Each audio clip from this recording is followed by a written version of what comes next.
की बाहेर बोर्डच लावत नाहीत की माझ्याकडं खत किती मी खरेदी केलेलं आहे, किती खताचा माझ्याकडे सभापती महोदय स्टॉक आहे, हे लिहिलं जात नाही. आणि त्यामुळं त्यांनी सांगितलं खत संपलंय म्हटलं की शेतकरी हताश होते. अनेक दुकानदार सभापती महोदय एक युरियाचं पोतं घ्या आणि एक इतर औषधाची बॉटल तुम्ही त्या पोत्याबरोबर घ्या. युरियाचं पोतं 1000 रुपयाला, केमिकलची बॉटल 1200 रुपयाला. ती केमिकलची बॉटल बच्चूभाऊ कोणच वापरत नाही शेतकरी, कधीही कुठं पिकावरती फवारणी करत नाही. आणि अनेक वेळा आम्ही शासनाच्या निदर्शनाला आणून दिलं की शेतकऱ्याला जर गरज नसेल तर ते केमिकल औषध शेतकऱ्यानं का घ्यावं, याच्या बाबतीमध्ये काहीतरी राज्याचे कडक धोरण असणं गरजेचं आहे. मंत्री महोदय, आपण कारवाई कुणावर करतो या संदर्भामध्ये? दुकानदाराच्या वरती करतो. कारवाई या केमिकल ज्याने निर्माण केलेले आहे त्या कंपनीवरती आपण कारवाई केली पाहिजे, पण त्या कोणत्याही कंपनीवरती त्या ठिकाणी कारवाई केली जात नाही. आणि म्हणून निश्चितपणानं खताचा पुरवठा योग्य कसा होईल या दृष्टीतनं आपण काहीतरी प्लॅन आखून शेतकऱ्यांना त्या त्या जिल्ह्यामध्ये किती खत आलेलं आहे, दुकानदाराच्याकडे किती आहे हे कळणं अत्यंत महत्त्वाचं आहे.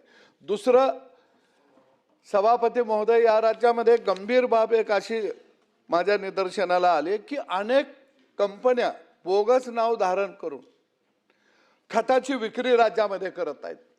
त्या पोत्यावरती 1744 10-20-20 असं लिहिलेलं असतं, परंतु आत मात्र ते खतच नसतं. हे वरिष्ठ पातळीपर्यंत सगळ्यांना माहीत आहे, आयुक्तापर्यंत सगळ्यांना माहीत आहे. आता माझ्याकडे महाजित नावाची कंपनी आहे, त्याच्या पोत्यावरती सभापती महोदय 174400 NPK छापलंय. पण ज्यावेळी शेतकऱ्यांनी मराठवाड्यामध्ये ते पोतं खरेदी केलं त्यावेळी त्याच्यामध्ये त्या दर्जाचं खत नव्हतं. आणि मी एक बैठक घेऊन त्याच्यामध्ये तक्रार सुद्धा केली, कृषी मंत्र्यांनी बैठक घेतली, पण त्या कंपनीवर कोणत्याही प्रकारची कारवाई या ठिकाणी झाल्याचं मला दिसून येत नाही. बियाणाच्या बाबतीमध्ये तसंच आहे.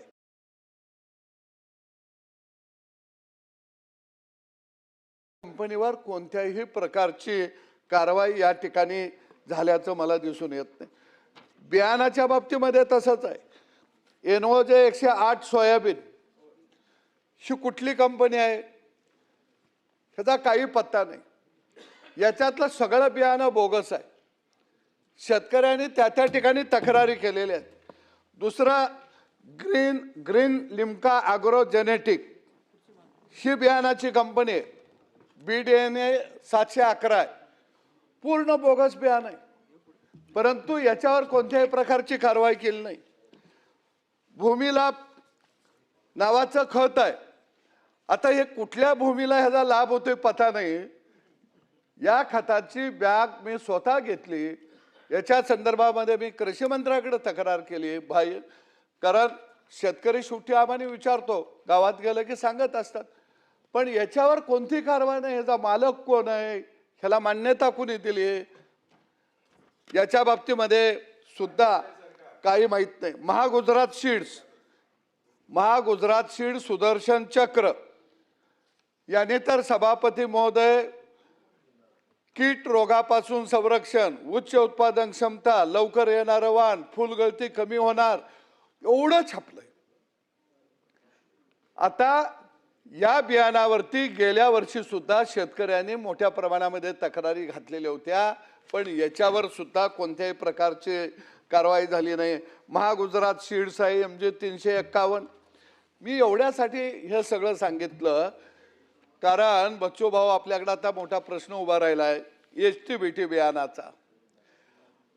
विदर्भामध्ये सभापती महोदय, मराठवाड्यामध्ये जवळजवळ 80% शेतकरी HTBT बियाणाची पेरणी करत आहे. HTBT बियाणं हे तनशील आहे, अधिक उत्पादन देतं आणि गेली 2-3 वर्ष विदर्भामध्ये मोठ्या प्रमाणामध्ये पेरणी झाली, मराठवाड्यामध्ये पेरणी झाली. इथं मात्र सभापती महोदय ह्या बियाणावरती महाराष्ट्रामध्ये आणि देशामध्ये बंदी आहे, इतर जगामध्ये ह्याला मान्यता आहे. अधिक उत्पादन देणारं बियाणं आहे. शेतकरी मागणी करतोय की या बियाणाला मान्यता द्या. एकरी उत्पादन याचं आत्ताच्या सोयाबीनचं 10 क्विंटल असेल तर त्याचं 15 क्विंटल आहे, दीडपट आहे. पण त्या HTVT बियाणाला मान्यता तर दिलीच जात नाही. पण ते बियाणं जर शेतकरी पेरायला लागला तर शेतकऱ्यावर गुन्हा दाखल होतात. मग हे बियाणं येतं कुठून? त्या कंपनीवर जावा ना गुन्हा दाखल करायला. हाय काय हिंमत बघू तुमच्यात? म्हणजे ती कंपनी राजरोसपणानं मोठ्या प्रमाणामध्ये बियाणं विकती. गुन्हा कुणावर करायचा? शेतकऱ्यावर. आत कुणाला घालायचा? शेतकऱ्याला. अरे त्याचा काही दोष आहे बिचाराचा? तो का बियाणं पेरायला लागला? तुम्ही कृषी मंत्री आहेत, तुमचे कृषी विद्यापीठ हे का अशा पद्धतीचं बियाणाचं संशोधन करत नाहीत? हे का अधिक उत्पादन देणारं बियाणाचं संशोधन करत नाहीत? म्हणजे या पांढऱ्या हत्तीला सरकारच्या पैशातनं पोसायचं आणि जिथं चांगलं उत्पादन देणारं बियाणं बाजारात आलं तर शेतकऱ्यानं घेतलं तर काय चुकलं? आणि म्हणून माझं कृषी मंत्र्यांना विनंती आहे, तुम्ही आता म्हणणार आहे ते बियाणं असं आहे त्याच्यावर बंदी आहे, नाही चालणार. शेतकऱ्या एवढा मोठा शास्त्रज्ञ दुसरा कोणी नाही. जर शेतकऱ्यानं त्या बियाणांना 100% पसंती दिली असेल, आणि भाई मी चॅलेंज देतो, आज विदर्भामध्ये HTVT बियाणं 90% शेतकरी पेरणी करतोय. 90%. काय करणार आहे तुम्ही? त्याचं जाऊन शिवारातलं ते सगळं उगवलेले जे काही जिपराचं आहे पीक आहे ते काय तुम्ही जप्त करणार आहे? सगळ्या शेतकऱ्यावर गुन्हा दाखल करणार आहे? केंद्राकडं एक नाही प्रश्न आहे, हे महत्वाचा आहे आता. आणि केंद्राकडे एक शिष्टमंडळ घेऊन जावा आणि केंद्राला आपण त्या ठिकाणी सुचवूया की बाबा या बियाणाला तुम्हाला मान्यता द्यायला पाहिजे. दुसरं, सभापती महोदय, 27 जैविक प्रश्न उत्पादक पहिला वाला तो प्रश्नच होता ना. Yes sir. सभापती महोदय, 27 जैविक उत्पादक हे काय उत्पादन आहेत, खतामध्ये आहेत, त्याच्यावर निर्बंध घातले गेलेले आहेत.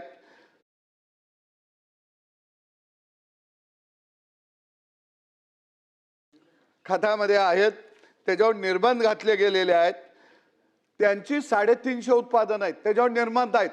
निर्बंध असताना ते बाजारामध्ये विकली जात आहेत. आता न्यायालयानं, ॲडव्होकेट काळे नावाचे चळवळीतले कार्यकर्ते न्यायालयात गेले. न्यायालयानं आदेश दिला श्रीरामपूरला की याच्यावर कारवाई करण्यात यावी, आणि मग कारवाई केली. म्हणजे शेतकरी न्यायालयात गेल्यावर जैविक उत्पादक जे आहेत त्याच्यावर कारवाई होती. अनेक राज्यभर ती विकली जात आहेत. याच्यामध्ये एक मोठी साखळी आहे. जिल्ह्याचा कृषी अधीक्षक पासून आयुक्त कार्यालयापर्यंत ही एक मोठी साखळी आहे, चेन आहे. एवढी उत्पादन बेकायदेशीरित्या बंदी असणारी विकली जात आहेत आणि त्याच्यावर कुणाचंही धारबंद निर्बंध नाहीत. म्हणजे चाललंय काय? म्हणजे शेतकऱ्याला चांगलं बियाणं द्यायचं नाही, शेतकऱ्याला चांगलं खत द्यायचं नाही, बंदी असलेली औषधं बाजारात आणायची, बंदी असलेले खतं बाजारात आणायची आणि त्याच्या माध्यमातून मलिदा गोळा करायचा. कारण यावर्षी शेतकरी मोठ्या प्रमाणामध्ये संकटात आहे. अशा पद्धतीनं काळा बाजार या राज्यामध्ये बियाणामध्ये खतामध्ये चाललाय. त्याच्यावर कुठंतरी निर्बंध आणणं मंत्री महोदय अत्यंत गरजेचं आहे आणि याबाबत शासनानं ठोस निर्णय घ्यावा. दुसरं एकच मिनिट की जिल्हा मध्यवर्ती बँका ह्या पीक कर्ज सोसायटीच्या माध्यमातून काही जिल्ह्यामध्ये करत आहेत. पण अनेक ठिकाणी सोसायटीला शेतकऱ्यांना सभासद करून घेतलं जात नाही निवडणुकीच्यासाठी. मग हे शेतकरी नॅशनलाइज बँकेमध्ये जात असतात. मला सभापती महोदय निदर्शनाला आणून द्यायचं आहे, आतापर्यंत पीक कर्ज राज्यामध्ये 44% वाटप झालंय, फक्त 44%. आणि म्हणून मला एक तुम्हाला विनंती करायची आहे की जर तुम्हाला 46%, 50%पेक्षा जास्त शेतकऱ्याला अजून पीक कर्ज मिळालेलं नाही. दुसऱ्या बाजूला कर्जमाफीची आपण घोषणा केली, ते कर्जमाफीचं पैसे न आल्यामुळं सोसायटीवाले बँकवाले त्याला सांगत आहेत पहिलं भरा आणि मग तुम्हाला आम्ही नवं कर्ज देतो. त्यामुळं पेरणीचं संकट सुद्धा शेतकऱ्याच्या समोर उभा राहिलेलं आहे. आणि मला कृषी मंत्री महोदयांना एक विनंती करायची की राज्यामध्ये 4 कृषी विद्यापीठ आहेत. नेमकं कोणतं संशोधन करतात ते काय संशोधन करतात त्याची एकदा श्वेतपत्रिका काढा. कारण मी बी कृषी मंत्री राहिलो होतो, इथं बच्चूभाऊ बी मंत्री राहिले. तर आपण अधिकारी ब्रीफिंग करते त्याच्यावर चालतो आणि आपल्याला वाटतं की राज्य सगळं सुखा समाधानानं चाललंय. तर मी कृषी मंत्री होतो, मलाच कळलं नाही शेवटपर्यंत की हिने कोणतं संशोधन केलेलं आहे. आणि म्हणून मला वाटतं की त्याच्यावर एक श्वेतपत्रिका आपण काढावी की नेमकं संशोधन ह्याचंही काय संशोधन चाललंय. करावं लागेल आपल्याला आता. मंत्री महोदय. माननीय सभापती महोदय, सन्मान्य सदस्य सदाभाऊ खोत यांनी जे लक्षवेधी या ठिकाणी उपस्थित केली त्याचं उत्तर जर आपण पाहिलं तर उत्तरामध्ये लक्षवेधीच्या प्रत्येक प्रश्नाचा विस्तृत उत्तर आपण या ठिकाणी दिलेलं आहे. माझी सभागृहाला देखील विनंती आहे की आपण लक्षवेधी आहे एल निनोच्या प्रभावामुळे जी काही परिस्थिती वर्तमान निर्माण झाली आहे त्याच्यावर राज्य सरकारने करायची उपाययोजना. सन्मान्य सदस्य सदाभाऊ खोत यांनी काही प्रश्न सभागृहात उपस्थित केले, ज्यामध्ये पहिला प्रश्न आहे रासायनिक खताच्या उपलब्धतेनुसार आणि बियाण्याच्या उपलब्धतेनुसार. आणि मी उत्तरात अतिशय स्पष्टपणे सांगितलेलं आहे. आणि तिसरा प्रश्न होता की कर्जाच्या संदर्भात. रासायनिक खताची यावर्षी एल निनोचं जे संकट आहे ते सर्व परिस्थिती आणि युद्धजन्य जी परिस्थिती होती त्यावर सर्वात पहिले माननीय मुख्यमंत्री महोदयांनी 20/4/2026 एक बैठक घेतली राज्याची पूर्ण. त्यानंतर माननीय मुख्यमंत्री महोदयांनी आपल्या खरीप आढावा सभाची बैठक घेतली, ती 21 मे 2026 झाली. त्यात पूर्णपणे महाराष्ट्राच्या प्रत्येक जिल्ह्याचं नियोजन आपण केलेलं. माननीय केंद्रीय मंत्री महोदयांनी देखील बैठक घेतली. आणि जे काही उद्भवणारे प्रश्न आहे, एक रासायनिक खते, दुसरं बी बियाणे उपलब्धता, तिसरं पेट्रोल डिझेलची किंवा इंधनाची जी टंचाई आहे ते, चौथा प्रश्न आहे पाण्याची पातळीच्या संदर्भामध्ये, त्यानंतर लिंकेजच्या संदर्भामध्ये आणि त्यानंतर कर्ज पुरवठ्याच्या संदर्भामध्ये. या प्रत्येक प्रश्नावर पूर्णपणे राज्य सरकार गंभीर असून माननीय मुख्यमंत्री, कृषी मंत्री, मी आणि सर्व विभागाच्या मंत्र्यांनी या संदर्भामध्ये पूर्णपणे आढावा या ठिकाणी गेलेला आहे. आपण जे प्रश्न उपस्थित केले ते थोडेसे लक्षवेधीपेक्षा वेगळे आहे. कारण जे आपण ज्या पद्धतीची तक्रार दिली, राज्याने व्यवस्था काय काय केली आहे ते मी प्रथमतः आपल्याला सांगतो की बियाण्याची आपल्याला भरपूर उपलब्धता या ठिकाणी आपण 1.5 पटीने उपलब्धता करून ठेवलेली आहे.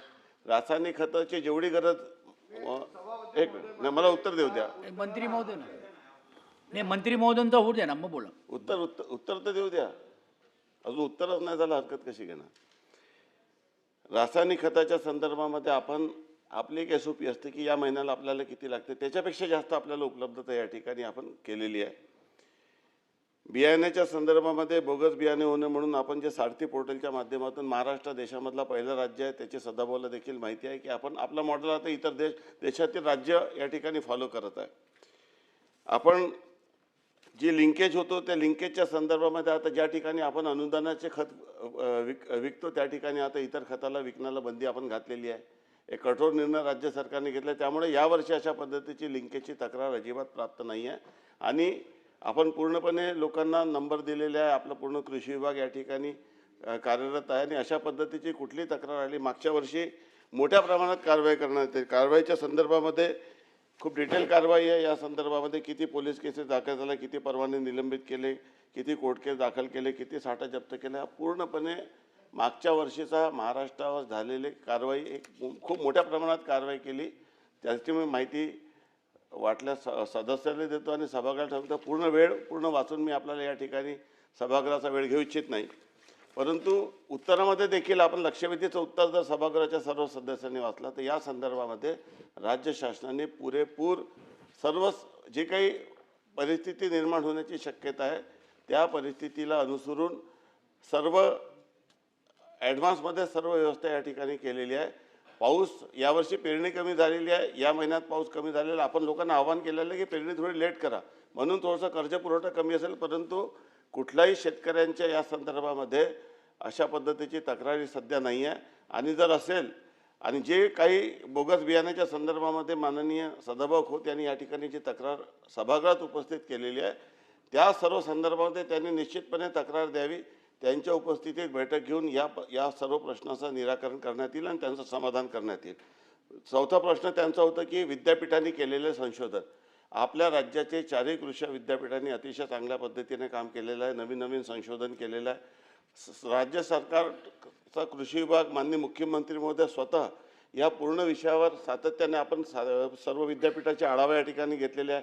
विद्यापीठाला भेटी आपण दिलेल्या आहे आणि विद्यापीठांनी कुठल्या कुठल्या पद्धतीचं संशोधन केलेलं आहे याची पुरेपूर माहिती लिखित स्वरूपात मान्य सदाभाऊ खोत यांना पुरवण्यात येईल आणि आपण म्हणाल तर सभागृहाला देखील या ठिकाणी उपलब्ध ठीक आहे. बच्चू कडू.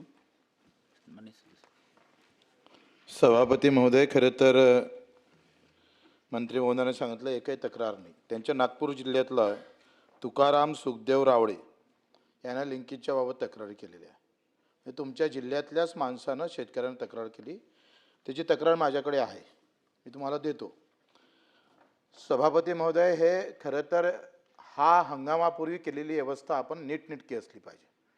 काय होतं आहे का एकदा पेरलं वर्ष वाया गेलं तर त्या शेतकऱ्याला 10 वर्ष ते सावरत नाही.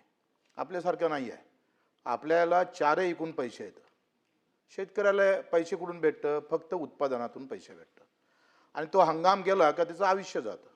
मग अशा अवस्थेमध्ये एकतर पाणी नाही आलं तरी मेला, भाव नाही भेटला तरी मेला, बोगस बियाणं आलं तरी मेला. आणि खताच्या एकंदरीत तुम्ही जे म्हणताय ती वस्तुस्थिती नाही आहे. मी अमरावती जिल्ह्याचा अहवाल तुमच्यासमोर ठेवतो. रासायनिक खत मागणी, पुरवठा आणि विक्रीचा अहवाल माझ्याकडे आहे 2026 आपलं या 30/6/26चा. युरिया असेल, MOP असेल, संयुक्त खत असेल, आम्हाला एकूण मागणी मंजूर किती आहे तर 1,54,000 टन आणि आपल्याकडे उपलब्ध साठा किती आहे तर 1,30,000 आहे. 20,000 टनाची कमतरता आजही एकंदरीत सगळ्या खतामध्ये दिसतं. हे माझा नाही आहे, तुमच्याच विभागाने दिलेला अहवाल आहे. कसं आहे का वस्तुस्थिती हे काय होते, जेव्हा तुटवडा आला, कमी पडलं का ते बियाणं महाग विकण्याची प्रथा आहे, ते जास्त भावात विकतं आणि त्या कुठल्याही कृषी केंद्रावर नियंत्रण नाही. सगळ्याचे लागेधोरे लागलेले आहे. बोगस बियाणं सगळ्यात जास्त कंपन्या गुजरातच्या आहे. बोगस बियाण्याच्या खताच्या हे गुजरातचं सगळे लोक महाराष्ट्राला दिवसाढवळ्या लुटतं, इथल्या शेतकऱ्याला लुटतं आणि हे बोगस बियाणं एवढं येतं. त्याच्यावर तुम्ही खरं तर ह्या बोगस बियाणं किती आपल्याकडे येतं, किती आलं, किती कारवाई केला, हा आपण सगळा लेखाजोखा आम्ही पटलावर ठेवला पाहिजे किंवा किमान 3 वर्षाचा तरी. का किती बोगस कंपन्या आल्या, कुठल्या होत्या, काय होत्या ते ठेवा समोर, या त्याच्यावर काय कारवाई झाली. बोगस बियाणं भेटल्यानंतर त्याचा हंगाम गेला ना, हंगाम गेल्यावर पैसे किती दिले आपण, किती तक्रारी प्राप्त झाल्या. मुळात काय झालं, ग्राहक मंचाकडे आपण जातो, ग्राहक मंचाचे आपल्याकडे कुठलेही अध्यक्ष कुठेही नाही आहे. राज्याचा ग्राहक मंच अजूनही तिथं जागा रिक्त आहे, त्याला न्यायच भेटत नाही. मंत्री महोदय हे आपल्याला माहीत आहे. त्याच्यानं वेगळी व्यवस्था करावं लागेल. काय होतंय का तुम्ही पंचनामे करत नाही. बरेचदा काय होतंय का बोगस बियाणं निघालं, खतं बोगस निघाले किंवा औषधीच्यामुळे काही परिणाम झाले त्या पिकावर चुकीचे. एकतर जय मात्र तुम्ही मला एक सांगा, किती तपासण्या केल्या आपण का जे खतं आपण दिले किंवा जे बियाणं दिलं किंवा जे औषध दिलं त्याच्यात ते घटक आहे का नाही. दिसतंय ते खतावर, पण प्रत्यक्षात ते मात्रा नसतंच त्याच्यात. हा मोठा कारभार सुरू आहे. तुमच्यासारखे मंत्री असताना आणि ते शिवसेनेचे तळपदार असताना तुम्ही चिरफाड करायला पाहिजे. आतापर्यंत अफजलखानासारखे फाडला पाहिजे होत्या सभापती महोदय. 4 आतडे बाहेर काढून त्याचा कोथळा बाहेर काढला पाहिजे होता, ते तुम्ही काढलं पाहिजे ह्या अपेक्षा करतोय. आता तुम्ही सांगितलं का 44% पीक कर्ज वाटप केलंय, 60% शेतकऱ्यांना कर्ज वाटप झालं नाही आणि ह्या सगळ्या राष्ट्रीयकृत बँकेचं झालेलं नाही. नॅशनलाइज बँक आम्ही पाहतोय तो काय देतोय, घरवाल्याला कर्ज जास्त देतं, ते नॅशनलाइज बँक गाडीवाल्याला कर्ज देतं. पण शेतकऱ्याचं जे काही आम्ही पाहतोय ज्याची ते उद्दिष्ट आहे ह्या अजूनही. आता तुम्ही कधी करणार आहे, जुलै संपत आला, पेरणी संपत आली सदाभाऊ, आता जुलै महिना लागला आणि आमचं कर्ज जर 44% असेल तर याच्यासारखं दुर्दैव काय आहे. काय कारवाई करतो आपण त्या बँकेवर. तुम्ही म्हणता आढावा घेतला, हे घेतला, ते मुख्यमंत्री महोदय बसले होते, राज्य समिती झाली, तसं झालं असं झालं. आखरी लक्षात घ्या का हा दरवर्षीच्या बोंब आहे. पावसाळा आल्यानंतर मेंढके जसे बाहेर येतं तशा या बँकेची व्यवस्था दरवर्षीच आहे. काय कारवाई करतो हो आपण? आपले सगळे पैसे त्या बँकेच्या खात्यात जमा होतं, ते त्याच्यावर व्यवहार करतं, सगळं करतं. तुमच्या राष्ट्रीयकृत बँकेला सगळ्या सबसिडी देतोय. जे काही मोठ्या लखपतीचे काय कर्ज माफ झाले त्याचे सगळे फायदे राष्ट्रीयकृत बँकेला झाल्या. जिल्हा मध्यवर्ती बँकेचं, माझ्या बँकेचं 95% वरती मी कर्ज वाटप केलं. राष्ट्रीयकृत बँक आम्ही पाहतोय 30-40% वरते जात नाही. काय कारवाई करणार तुम्ही याच्यावर? 44 तुम्ही कृषी मंत्री महोदय, तुम्ही मोठ्या गर्वानं सांगताय का अलबेल आहे, कोई प्रॉब्लम नहीं है देश के अंदर, सब अच्छा चल रहा है. अभी ना कोई बिल्कुल ऐसा हो रहा है कि ऐसा लगता है कि बस हम एसी में, मेरा किसान भी एसी में बैठा है. असं नाही आहे हो. तुम्ही सांगतोय अजूनही आमच्या मुख्यमंत्री महोदयांना बैलजोडी द्यावं लागली शेतकऱ्याला. तो अहवाल ठेवा. बोगस बियाणे 3-4 वर्षामध्ये किती कंपन्या होत्या, काय होत्या, किती कारवाई केली, काय कारवाई झाली, त्यामध्ये सुधारणा, ते काही ग्राहक मंच आहे ते काढून तुम्ही दुसरी काही समिती ठेवता काय, त्याच्यासाठी काही करता येते काय, याचं उत्तर तुमच्याकडून अपेक्षित आहे आम्हाला. आपण उत्तरातच सांगितलं 48 टन, 48 लाख टनाची आपल्याला एकंदरीत आवटण मंजूर आहे. आणि प्रत्यक्षात जर आपण पाहिलं तर 25 लाख टन आपल्याकडे मंजूर म्हणजे एकंदरीत उपलब्ध आहे. त्याच्यातले 17 लाख टन स्वतःच्या पुरवठा आपला झाला. बाकीच्या अजूनही त्याच्यातच तुमच्या उत्तरामध्ये हे प्रॉब्लेम आहे. आम्ही आमदार असताना तुम्हाला माहित आहे आपण आढावा बैठक घेतो, अलबेल राहतं. म्हणून माझ्याकडून अपेक्षा काय आहे का तुम्ही जे काय सांगता हा लक्षवेधीचा आशयच नाही आहे. तुम्ही लक्षवेधी पूर्ण वाचा. त्या लक्षवेधीमध्ये सगळ्या गोष्टी आलेल्या आहेत. तुम्ही अल नानोचं सांगून आम्हाला गुंडाळण्याचा प्रयत्न करत असाल तर हे बरोबर नाही. कारण ह्या लक्षवेधीमध्ये तुम्ही वाचले असेल सभापती महोदय का यामध्ये सगळ्या गोष्टी घेतलेल्या आहेत. त्याच्यानं आपल्याकडून अपेक्षा आहे का एक तर भाव किती वाढले तुम्ही सांगतोय मंत्री महोदय. भाव काय होते 2015 मध्ये आपण DAPचं 50 किलोचं पोतं 500 रुपयात घ्यायचं, आता 1900 रुपये झालं. 100% वरते वाढ आहे ना साहेब. शेतीमालाचे भाव पडले, खताचे भाव वाढले. आणि मी नेहमी सांगतोय का रासायनिक खतं एका इकडे तुम्ही सांगताय सेंद्रिय शेती करा, निसर्ग शेती करा आणि रासायनिक खताला सबसिडी देतोय. मी तर पहिलेपासून म्हणतोय शेणखताला सबसिडी द्या ना. आमची गोमाता वाचन, शेतकरी सुखावेल आणि विषमुक्त शेती भेटेल, आम्हाला पिकं भेटेल. या सगळ्या बाबत कृषी मंत्री म्हणून तुमच्या भूमिका काय त्या दिलासा देणाऱ्या महाराष्ट्रातला शेतकरी या लक्षवेधीकडे लक्ष वेधून आहे का बा ह्या खताबाबत तुटवडा होणार नाही, लिंकिंग होणार नाही, जास्त भावानं मला बियाणं भेटणार नाही, बोगस बियाणं आलं तर जयस्वाल जे आहे कापून टाकन त्याला. ह्या भूमिका तिथं स्पष्ट झाल्या पाहिजे.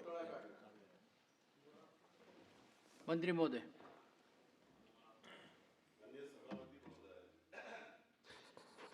सन्मान्य सदस्य बच्चू कडू यांनी जे मुद्दे उपस्थित केले आणि सदाभाऊ खोत यांचं एक उत्तर आलं होतं STPT बियाण्याच्या संदर्भामध्ये.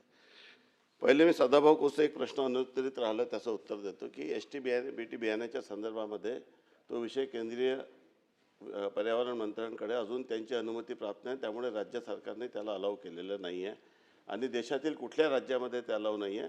या संदर्भामध्ये दुसऱ्या राज्यातून जे बियाणं उपलब्ध केले जाते त्या संदर्भामध्ये केंद्र सरकारकडे राज्य शासनाने देखील तक्रार केलेली आहे. आणि जोपर्यंत आपल्या व्यवस्थेनुसार आपण परवानगी मिळत नाही तोपर्यंत अशा पद्धतीचं बियाण्याला परवानगी देणं अनुज्ञेय नाही आहे. सन्माननीय सदस्य बच्चू कडूंनी या संदर्भामध्ये जे प्रश्न उपस्थित केले त्यांना देखील कल्पना आहे की आपण यावर जे शेतकऱ्यांच्या ज्या लिंकेजच्या तक्रारीमुळे आम्ही देखील खूप वैतागून गेलो होतो मागील वर्षी आणि त्याच्या पूर्वीच्या वर्षी.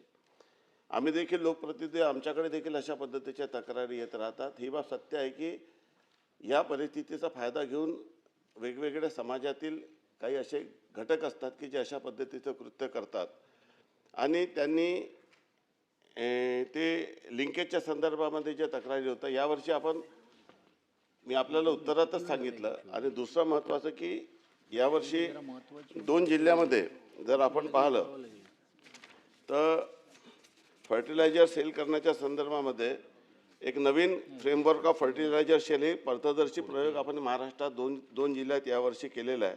आणि त्यामध्ये QR कोडद्वारे खरेदी करण्याची आपण या ठिकाणी एक नवीन सिस्टम 2 जिल्ह्यात पायलट बेसिसवर केलेला आहे. आणि बाकी जिल्ह्याच्या संदर्भामध्ये यावर्षी पहिलाच वर्ष आहे की आपण अशा पद्धतीची तरतूद केली आहे की त्या ठिकाणी सबसिडीचे खतं ज्या ठिकाणी विकतो त्या ठिकाणी इतर खतं विकण्याची तरतूद या ठिकाणी नाही आहे. बोलण्यासाठी आपण जरी कापून टाका, तळ्या काढून टाका वगैरे बोलणं हा विषय वेगळा आहे. परंतु नाही परंतु सभापती महोदय, पूर्ण उत्तर देऊ द्या. नाही मला उत्तर मला कंप्लीट करू द्या ना. नाही ही पद्धत बरोबर नाही. सभापती मंत्री महोदय, महोदयांचा उत्तर होऊ द्या बच्चूजी, एक मिनिट. प्रश्न असा आहे की जे रासायनिक खताच्या संदर्भामध्ये किंवा बियाण्याच्या संदर्भामध्ये जे उपलब्धतेचा प्रश्न आहे, मी अतिशय स्पष्टपणे सांगितलेलं आहे की आपण दरवर्षीपेक्षा ॲडव्हान्स व्यवस्था या ठिकाणी केलेली आहे. आता सन्मान्य सदस्यांची मागणी आहे की बोगस बियाण्याच्या संदर्भामध्ये जे कंझ्युमर कोर्टचा विषय आहे तसे मी उत्तर देतो की ही बाब सत्य आहे की एकदा पहिले तर आता सर्व शेतकऱ्यांना आपण विनंती केली आहे की त्यांनी सारथी पोर्टलवरील बियाणे या ठिकाणी घ्यावं. काही अशा पद्धतीने जेव्हा बोगस बियाण्याच्या तक्रारी येतात तेव्हा त्या शेतकऱ्याला आपण सांगतो की कंझ्युमर कोर्टात जा. आणि म्हणून आम्ही आता यावर्षी इनफॅक्ट त्याच्यावर अभ्यास सुरू आहे की कंझ्युमर कोर्टात जाऊन शेतकऱ्याला न्याय मागण्यापेक्षा आपण सरकारच्या मार्फत अशी कुठली व्यवस्था उभी करू शकतो की ज्या माध्यमातून त्या शेतकऱ्याला कोर्टात जाऊन न्याय मागण्यापेक्षा डायरेक्टली त्याला आपल्याकडे एक अशी अथॉरिटी निर्माण करून त्याच्यावर त्याला कम्पेन्सेशन कशा पद्धतीने देता येईल ही बाब शासनाच्या विचाराधीन आहे. आपले काही सजेशन या संदर्भात असतील तर आपण निश्चितपणे द्या. शेवटी तुम्ही देखील शेतकऱ्यांचे प्रतिनिधी आहात आणि या संदर्भामध्ये आपल्या काही सूचना असतील तर आपण निश्चितपणे द्या. ही बाब शासनाच्या विचाराधीन आहे. मी यापूर्वी देखील सभागृहाला आश्वासित केलेलं आहे की आपण अशा पद्धतीची व्यवस्था निर्माण करू आणि विभागाला देखील अशा पद्धतीच्या सूचना दिलेल्या आहे की अशा पद्धतीची एक व्यवस्था आपण या ठिकाणी निर्माण करायला पाहिजे की तक्रार झाल्यानंतर त्या शेतकऱ्यांनी कंझ्युमर कोर्टात जावं आणि कंझ्युमर कोर्टात गेल्यानंतर मग त्याला मात्र न्याय मिळत नाही आणि त्याला फार विलंब लागतो आणि जस्टिस डिलेड जस्टिस डिनाईड होतो. आणि यासाठी देखील राज्य शासन याबद्दल विचार करत आहे. हे मला या ठिकाणी आपल्याला सांगायचं आहे. प्रश्न असा आहे की उपलब्धतेच्या संदर्भामध्ये ही कृषी विभागाची जी चर्चा झाली त्यामध्ये मी सविस्तर उत्तर दिलेलं आहे. परंतु ही लक्षवेधी ज्या कारणासाठी उपस्थित केलेली आहे त्या कारणासाठी ते उपस्थित केलेल्या सर्व मुद्द्यावर आपण उत्तर या ठिकाणी दिलेलं आहे. आपण पुन्हा माझी सभापती महोदय आपल्याला देखील विनंती आहे की आपण या संदर्भामध्ये सविस्तर उत्तर या ठिकाणी दिलेलं आहे. तरी देखील सन्मानित आता तक्रारी येणार नाही का? एखादी अनुचित किती कायदे आपण केले तर अनुचित घटना घडणार नाही का? किती कायदे केले तरी काही खून दरोडे किंवा हे करणार नाही का? व्यवस्था करणारे लोक असे करत असतात. परंतु प्रत्येक वेळी यावर्षी बियाण्याच्या संदर्भामध्ये रासायनिक खताच्या संदर्भामध्ये कधी नव्हती ती व्यवस्था यावर्षी राज्य शासनाने केलेली आहे. तरी देखील एखादी अशी घटना घडली तर शासनचं पूर्ण व्यवस्था अलर्ट मोडमध्ये आहे. लोकप्रतिनिधी आहे महाराष्ट्राचे सर्व. आपण कुठली तक्रार द्यावी तर शासनाच्या स्तरावर आम्ही या ठिकाणी उपलब्ध आहोत. लगेच आपल्या तक्रारीची दखल घेऊन योग्य ती कारवाई करण्यात येईल. संजय खोडके.